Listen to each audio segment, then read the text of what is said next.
Sinabihan ko yung Moskov nila dito mga doy na mag-ingat yung taon siya kasi mahirap yung responsibilidad niya. Pinilit pa kasi yung taon niya yung kahimtang niya para makapag-in-in pa rin talaga. Parang may naamoy ako hindi maganda. Huwag ka nang maingay, baka malata pa. Basta ang alam ko, concern lang ako sa kahimtang niya.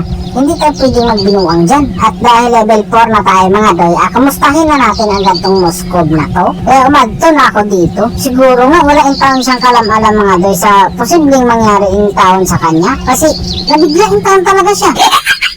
Kaya nagtago naman ako dito sa tanglad. Inabangan ko na naman siya yung taon dito mga doy. Pero dito sa igaya na to, hindi ko muna siya pinakalitan kasi wala akong ultimate eh. Kaso kay sumunod man siya sa tanglad hinuan. Hindi ko nakagustuhan yan doy. Dapat kasi hindi ka sumunod sa tanglad na yun. Huwag mo kasi yung taong pabayaan yung kahintang mo doy. Pero dito na naman ako sa tanglad nagtatago mga doy. Kaso hindi ko na naramdaman yung presensya niya. Sus Mario, sipetuan naman di ay sa top. Kaya puntahan natin yan, tabok tayo doon. Andito nga yung taon talaga siya mga doy. Confirm talaga, nararamdaman ko na naman talaga yung taon yung kahintang niya.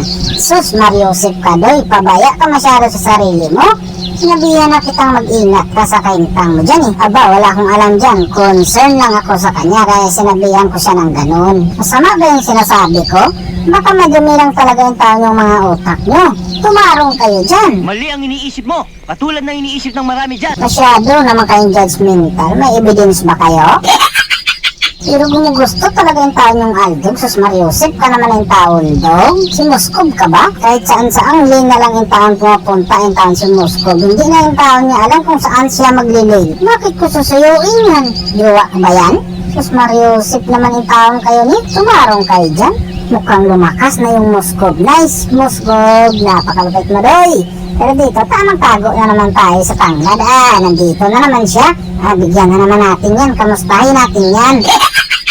Target lock daw yung Moskov. Huwag kayong magsulting yung anak doy. Masama naman ang tabas ng dila nyo. Dapat kahit pa paano, concern pa rin kayo sa kalaban nyo. Naunsa naman yung taong kamuni. Grabing tago ko dito sa tanglad mga doy. Sa kakapaniid lang yung taong kay Moskov. Baka mapagkamalan yung taon ako ni Monto na tulog na naman. Kaya lumakaw ako. Sus Mariusip, nagpakalit ka maninuan. Bahala ka dyan, hindi ako concern sa'yo. Nagdipinsin, may mekanismo na yung taon yung Moskov. Pero nararamdaman ko talagang pupunta yan siya dito. Kita niya naman mga doy. Sus Mariusip, kakasabi ko lang yung taon. Tapos yung Aldog, concern din pala yung taon siya sa akin. Sus Mariusip ka, bahala ka sa kahintang mo dyan. Wala akong labot sa'yo doy. Ang tanong, kamusta na yung kahintang mo dyan? Habang nagtatago ko sa tanglad, papunta man yung god, hindi ko talaga pinakilaman yan mga doy. Kaso mura maninuan siya gubog, dinandaanan lang naman niya ako. Sus Mariusip ka, iba epekto ng tuba talaga. Legit. At dahil concern sa akin yung Aldog madoy, kanina pa to, tanungin ko siya dito. Kaso maisugin talaga siya. Unya karon tanawag na unsa ka diha. Mindog ka dyan, kabutangan kita. Nasubrahan na tayo ka-concern kay Moskov. Kailangan humanin na natin tumadoy kay makaluluoy din kaya. Next game ko, ingat ka ulit ha.